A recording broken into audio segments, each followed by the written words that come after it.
Klar, wenn du Massen, du musst auch ein bisschen massenmäßig machen können. Und nochmal eine Aufnahme.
Majestät, willkommen in Berlin in dieser für den uns Nahen Osten und uns alle sehr, sehr schwierigen Zeit. Mein Dank gilt erstmal, dass Sie heute trotz und wegen der angespannten Lage in Ihrer Region nach Deutschland gekommen sind. Denn unser Dialog, unser Gespräch ist unentbehrlich, um die Lage im Nahen Osten gemeinsam zu verstehen. Wir haben ein gemeinsames Ziel, ein Flächenland in der Region zu werden. Mir ist ganz wichtig zu unterstreichen, Majestät, unser vertrauensvolles Gespräch ist ein Ausdruck einer sehr engen und guten Partnerschaft von der Partner zu Deutschland. Ich sage nochmal in aller Klarheit, wir verurteilen den Angriff der Hamas-Terroristen auf Israel auf das Schärfste. Israel hat das Recht, sich gegen diesen Terror zu wehren. Sicherheit in und für Israel müssen wiederhergestellt werden. Und Deutschland steht dabei unverbrüchlich an der Seite Israels. Ich warne nochmal ausdrücklich, die Hisbollah und den Iran nicht in diesen Konflikt einzubringen. Gemeinsam mit unseren Verbündeten setzen wir uns als Bundesregierung mit aller Kraft dafür ein, dass dieser Konflikt nicht weiter eskaliert. Hier möchte ich auch Minister Baerbock für Ihr Engagement danken. Wie Sie wissen, werde ich heute selbst zu einem Besuch nach Israel reisen und mit dem israelischen Premierminister die Lage besprechen. Das ist unsere gemeinsame Sorge gilt auch der humanitären Situation in der Region. Wir setzen unsere humanitäre Hilfe fort, um das Leid der Zivilbevölkerung zu lindern. Und wir setzen uns dafür ein, dass es einen humanitären Zugang zu Gaza-Streifen gibt. Es ist geboten, dass die notleidende Zivilbevölkerung in Gaza von der Hamas als menschliche Schutzschilde genutzt werden, humanitäre Hilfe erhält. Wasser, Nahrung, Medikamente. In unserem Entsetzen über die menschenverachtende Gewalt der Hamas-Gewalttäter ist es wichtig zu differenzieren. Palästinenserinnen und Palästinenser sind nicht Hamas. Und die Hamas hat kein Recht für sie zu sprechen. Die palästinensische Bevölkerung Gaza, auch sie ist Opfer der Hamas. Majestät, ich möchte Ihnen meinen Respekt und meine Achtung dafür aussprechen, dass Sie und Ihr Land seit so vielen Jahren eine stabilisierende und vermittelnde Rolle einnehmen. In den vergangenen Jahren haben Sie viel dafür getan, sichtbar und unsichtbar, um derartige Eskalation immer wieder erfolgreich einzugehen. Ich möchte Ihre Rolle würdigen, die Sie, Majestät, mit Blick auf Jerusalem spielen. Wir sind uns einig, dass der Status quo der heiligen Stätten bestimmt bleiben soll. Bei der Aufnahme hunderttausender syrischer und palästinensischer Flüchtlinge hat Ihr Land in den vergangenen Jahren Großartiges geleistet. Für diese schwierigen Aufgabe haben wir Sie nicht alleine gelassen. Deutschland ist zweitgrößter bilateraler Geldgeber für humanitäre Hilfe und in der Entwicklungszusammenarbeit. Ich danke Ihnen für das Engagement des Königsreichs und sage Ihnen unsere breite Unterstützung festzuhalten. Erlauben Sie mir, neben der Krise in unserem Nahen Osten noch einige Worte zu unseren bilateralen Beziehungen zu sagen. Wir feiern dieses Jahr 70 Jahre diplomatische Beziehungen zwischen Deutschland und Jordanien. Es ist eine tiefe, eine verlässliche Partnerschaft, die unsere beiden Länder miteinander verbindet und die wir in den nächsten Jahren noch weiter ausbauen.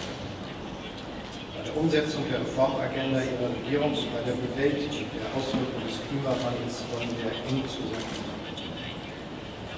Ich freue mich, dass am Rande Ihres Besuchsabkommens über umfangreiche Kooperationsprojekte zwischen Jordanien und Deutschland unterzeichnet werden.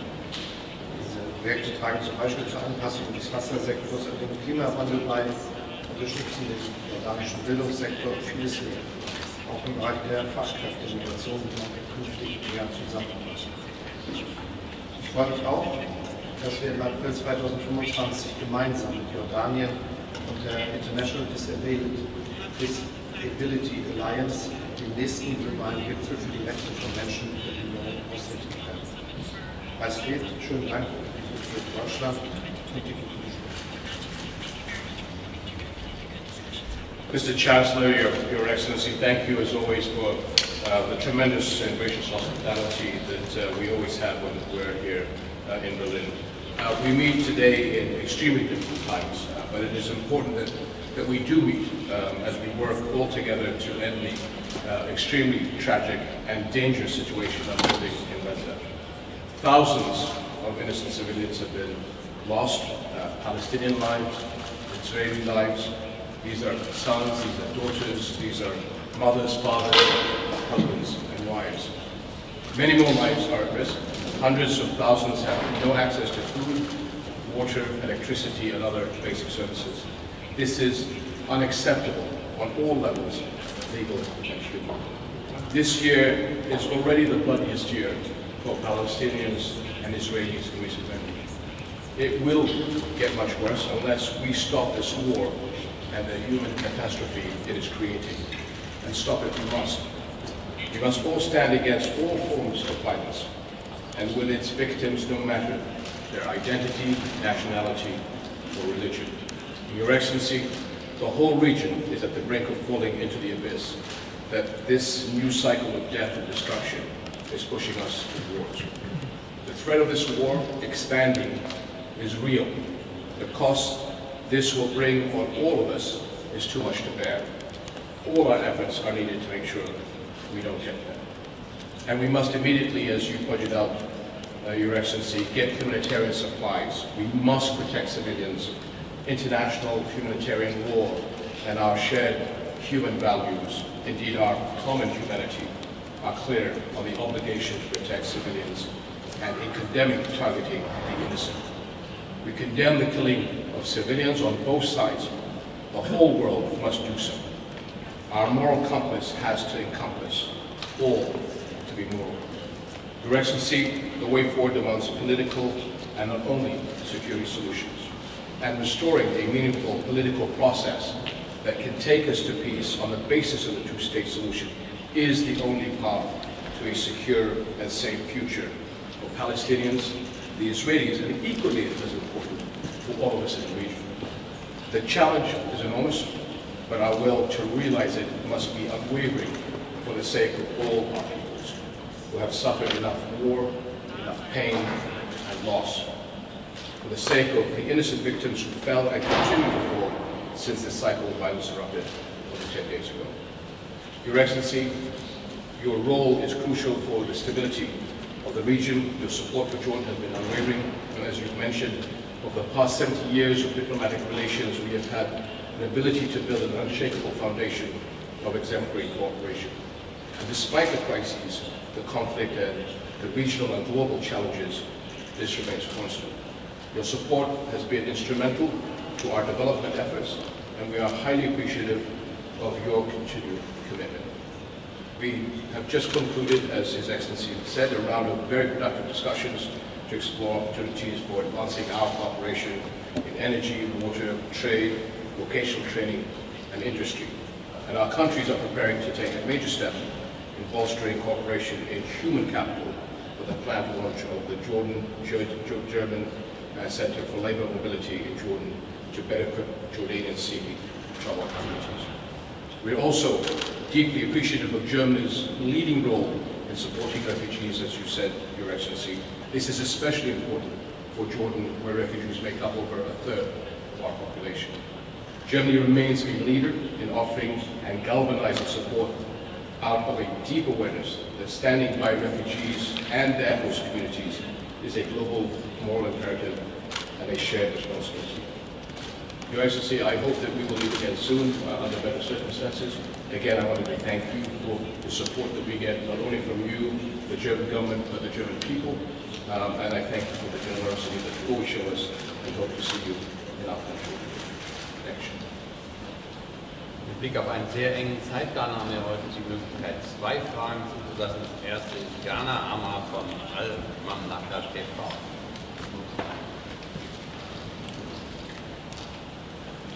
Good morning.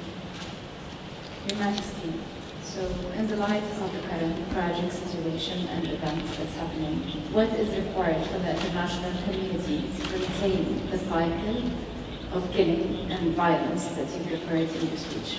Well, I think, Your Excellency, if you'll allow me, I think all of us understand in the international community that it is imperative to de-escalate as quickly as possible and to be able to protect the innocent civilians on all sides of this conflict. So we will have to see what happens in the next week or so. I know that all of us have been talking to many of our colleagues around the world. His Excellency is on his way to Israel today. President Biden is coming to Jordan tomorrow. So I understand, and I think all of you understand, that everybody understands the seriousness of the situation, how we need to work together to de-escalate, stop the violence, but equally as important to think what happens afterwards. Enough is enough. We cannot continue this cycle of violence every single year unless there is a political horizon that brings Israelis and Palestinians together, that then allows Israelis and Arabs to come together.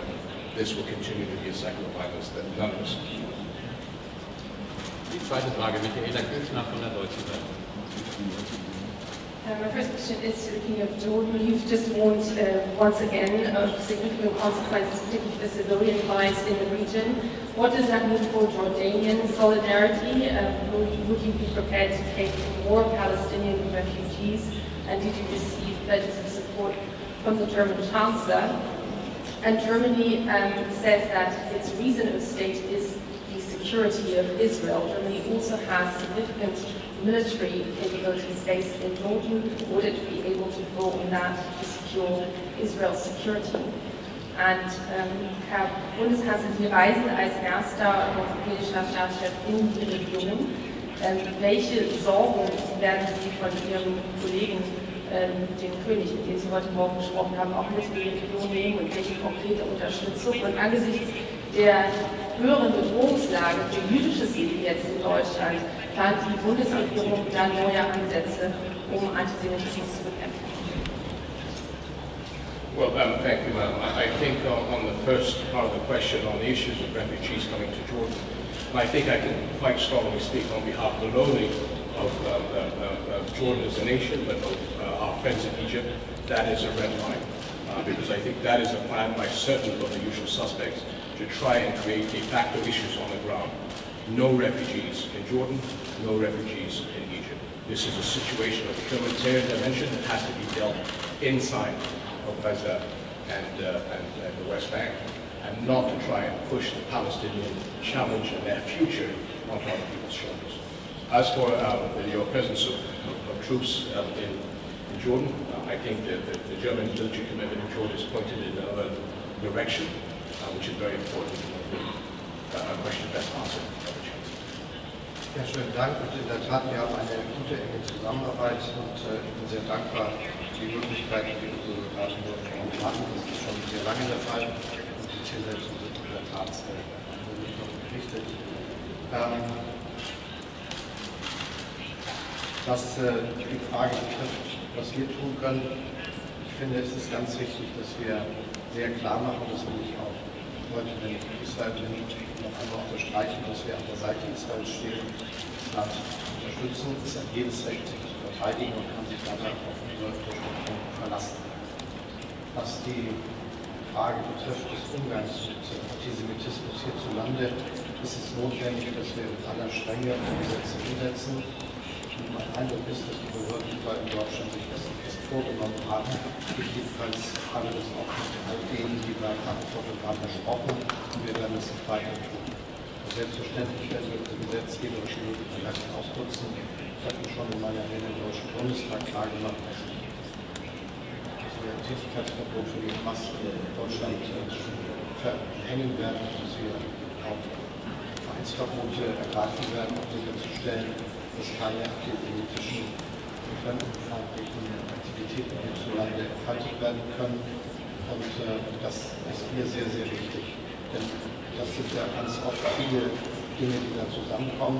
Antisemitismus hat sich oft mit Spaltung der Gesellschaft, Sprache und Fremdenfeindlichkeit ganz generell. Und deshalb müssen wir generell mit all diesen Dingen vorgehen und sehr stark sein. Wir werden es tun und immer wieder überprüfen, ob unsere gesetzlichen Möglichkeiten ausreichen. Für uns jedenfalls ist das unakzeptabel. Ich wiederhole, was ich im Bundestag gesagt habe. Der israelische Verhandlung landet und das Töten von Menschen die begeht Straftaten und die werden in den deutschen Strafverfahren abgeschlossen. Meine Damen und Herren, ich darf mich herzlich für Ihre Aufmerksamkeit bedanken und schließe die Pressekonferenz auf Bachmann. Okay.